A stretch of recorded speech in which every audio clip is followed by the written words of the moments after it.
Hello America, I'm Brilyn, Hollyhand, Editor-in-Chief of The Truth Gazette, here today in Mobile, Alabama, exclusively with Ms. Judge Jeanine Pirro, host of Justice with Judge Jeanine on Fox News Channel, and author of the recently released book, Radicals, Resistance, and Revenge, The Left's Plot to Remake America. Judge Jeanine Pirro, thank you so much for sitting on me. It's an honor. Well, thank you. And this is very exciting for me, too. I must tell you, the fact that we are together now and that you're interviewing me, someone who has an interest not just in conservative issues and conservative values, but really spent as much time as he did to try to make this happen. I am honored to be here as well. Well, I'm a hustler, man, so we'll make it happen. You are one of my political inspirations and mentors, and I have dreamed about this day of meeting you and interviewing you. You inspired me to do what I'm doing with the Truth Gazette, so I can never thank you enough for everything you've done. Let's go ahead and get started. Last Tuesday, Speaker Pelosi made the announcement that she would be starting an impeachment inquiry against the president. What are your thoughts on this?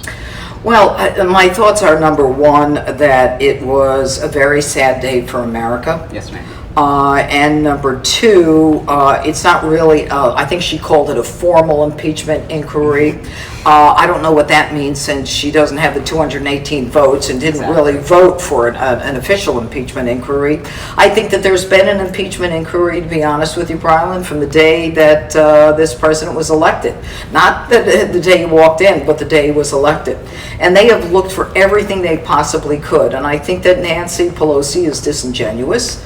I think that she has waited so long to find something that would stick. She thinks this will stick. And it's kind of ironic, isn't it, that this woman who, talks so much about truth and honesty and transparency, I mean, how do you know to actually ask for an impeachment inquiry when you haven't seen the transcript? You allegedly don't know what it says, and yet you're willing to actually cross the Rubicon and say you're going to do that.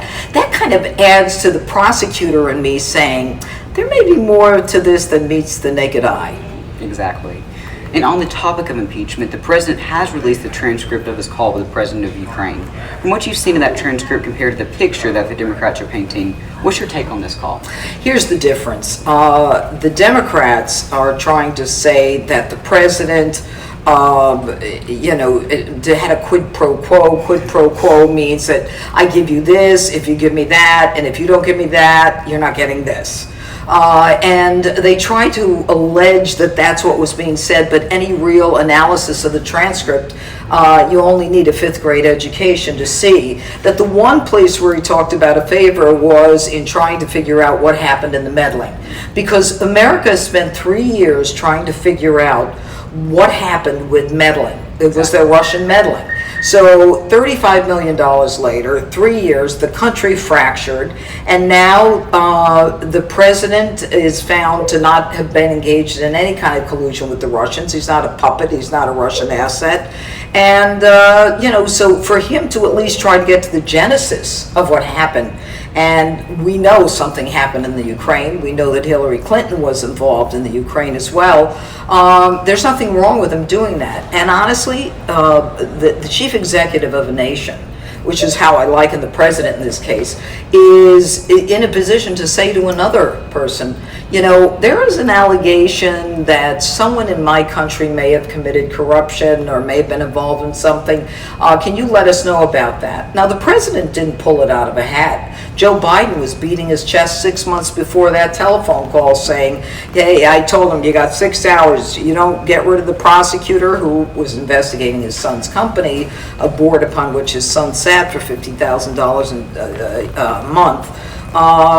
If you don't get rid of the prosecutor, you don't get America's money. That's real corruption. That's what a mob boss does. Exactly. The upcoming 2020 elections have, as expected, been the talk of politics over the past few months and will continue to be for the next year or so. How do you think this impeachment inquiry will affect the election next year? Well, I think, number one, that the country is exhausted. The country is exhausted from having gone through the, this whole thing with the Russia collusion, delusion. This will just put, I think, most Americans over the edge. I think Americans are frustrated. I think they want the people in Congress to get the work for them. They want an infrastructure bill. They want to make sure that, we've got health care. There's all kinds of things that America needs to focus on. And they're not interested in the gamesmanship that these guys in Congress are engaging in. And truth be told, there's a reason that these Congress people are held in such low esteem. They do nothing. Their hatred and their vile toward this president is something that I have never seen in the 40 years that I've been looking at politics. Absolutely. President Donald J. Trump has been in office for nearly 3 years now and has gotten a record-breaking amount accomplished, but the media won't report on it. If you could rate the job President Trump has done so far, what rating would you give him? If I could rate it, off the charts, A+. We've got more jobs than people to fill them in this country. African Americans, Hispanics, Asians, they have never had the opportunities to work the way they've had under Donald Trump, even with an African American president. We've got a stock market that keeps hitting so many highs that, the economy is soaring. Regulations are down, small businesses are not being strangled anymore. The military is now the strongest military in the world. People in the military feel that they have the support of the president and the White House. And we also have a president who got rid of ISIS in a matter of months when the other guy couldn't figure out whether this JV team was something to contain, dismantle, or destroy, none of which he ever did.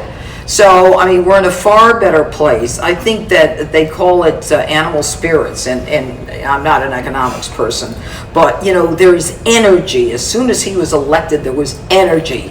And the Democrats just want to take that away from him by focusing on some ridiculous conversation that a whistleblower is nothing more than an individual who allegedly is a CIA person. But I read that complaint. That's a lawyer who wrote that complaint. That is a brief. It mimics the dossier, the fake dossier. So this is as far as I'm concerned, the deep state at work. Speaking of the left-wing media, the sole purpose of the Truth Gazette is to fight back against the fake news media.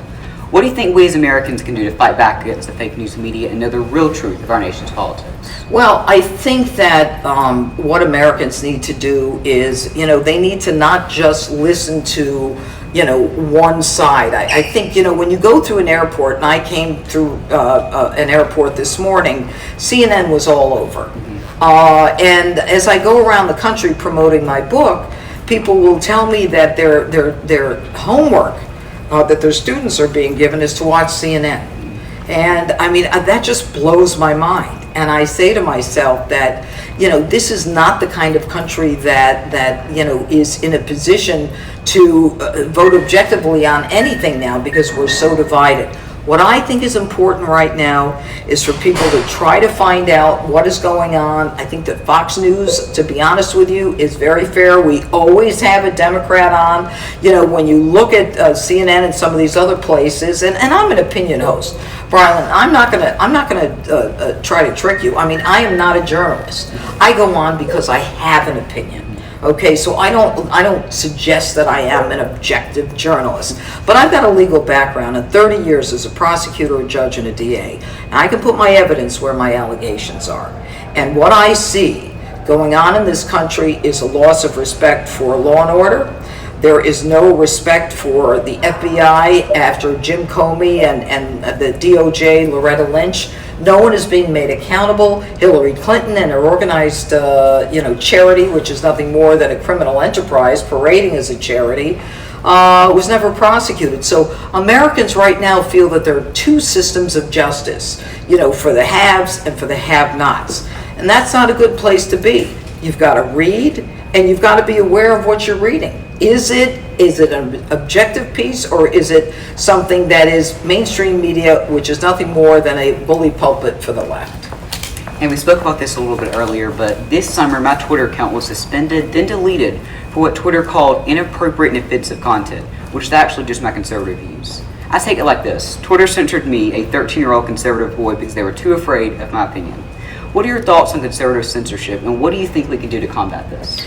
Well, I want to be really clear on what conservative censorship is. It is a censorship of the First Amendment, free speech. The United States Supreme Court has made it very clear that the First Amendment protects speech, all speech, The First Amendment protects hate speech. The Supreme Court has said that. Because if the First Amendment protected only speech that we agreed with, then there would be no dialogue in this country, and it would be exactly what the left wants. So what happened to you at such a young age, which is really, it's a sad commentary on where we are, is a reflection of how they're trying to shut you down. They want to silence us at universities, at colleges. They want to prevent us from saying certain things. Dennis Prager was on my show. I talk about him on my book, in my book. And he talked about certain things being removed from, I think it was Twitter, when he was talking about the commandments, that thou shalt not kill. And they said that that was offensive. It's laughable, but unfortunately, political correctness today is the enemy of free speech. Political correctness, where people are now afraid to say something that they'll be accused possibly of being an Islamophobe or racist, a homophobe, or any other phobe, is something that is really pushing us toward a fascist way of thinking. There's only one way that's allowed. Antifa comes out, they beat you down, while the police stand down, because the police are ordered by liberal mayors and county executives that they are not to interfere, they are not to make arrests. So even a Deborah Messing from Hollywood, she comes out and says, I want to know anyone who's supporting Donald Trump, who's going to his fundraiser. Do you know what that is? That's a violation of your free speech. I have the right to vote for whomever I want to vote for. But she's saying, you'll never work in this town again if we know who you are. And that is a shame. That is a commentary on who the left is. Hopefully, has your situation been remedied? We've made a new Twitter account at Truth_Gazette, so They haven't censored you, not yet. not yet. Well, it happens to the best of us, but Yes, ma'am. just keep fighting. Well, and even the day after they censored the account, the way I announced it was, I now join the elite group of conservatives that have been censored. So we take it as a badge of honor. Well, yeah, it's really stunning. I give you a lot of credit for recognizing it for what it is. You know, you can't let people push you down or make you believe that you are, not thinking correctly. Our founding fathers created a document that is a living document that to this day is as strong as it was back then. And these liberals are trying to change it. Everything from the Electoral College to the Second Amendment, Fourth Amendment. Clapper goes before Congress and says, we don't spy on people. And then that left turn, well, not wittingly. I mean, when I used to cross-examine people, the old left eye, that was the telltale. But not good stuff going on right now. Yes, ma'am. Well, the whole reason we're all here today is your new best-selling book, Radicals, Resistance, and Revenge, The Left's Plot to Remake America. Why do you think this book is so relevant in our current political reality? Because it talks about exactly what is going on. It's almost prescient in a sense. My last book, Liars, Leakers, and Liberals, where I talked about what happened at the upper echelons of the FBI and the DOJ, turned out to be true. In the years since I wrote it, everything that I alleged actually happened. But this is where I kind of stepped back and I said, they are remaking America. How are they doing it? Squelching your free speech on Twitter. They're trying to take guns away. They're trying to break down respect for law and order. Let's let all the illegals come in. They can break the laws. And what we're going to do, if we can't amend the Constitution soon enough to get rid of the Electoral College, we'll give them licenses. What is the point of a license? It's a point of identification that you give to an illegal so that they can register to vote. There is, in the Declaration of Independence, they swear that we should have life, liberty, and the pursuit of happiness. Well, babies who are born alive don't have that option.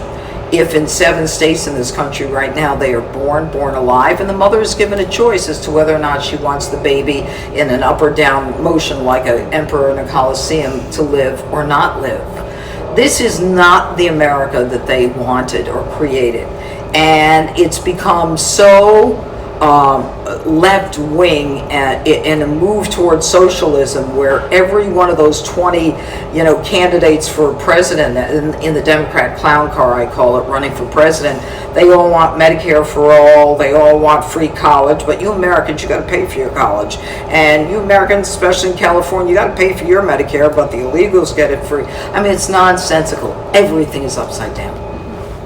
Well, make sure to watch Judge Jeanine every Saturday night at 9 o'clock p.m. Eastern Time on Fox News Channel and pick up her new best-selling book, Radicals, Resistance, and Revenge. The Left's Plot to Remake America in a bookstore near you, and catch her on the rest of her stops on her book tour. Well, that's all the time we have left. Judge Jeanine, thank you so much for taking the time to sit down with me today. Like I said, you're one of my political inspirations and mentors, so it is such an honor to be in the same room as you. Also, if you ever want me to come on your show, I'm always open. Judge Jeanine, thank you so much. It works both ways. I'm now a fan of yours. Well, thank you. Good for you.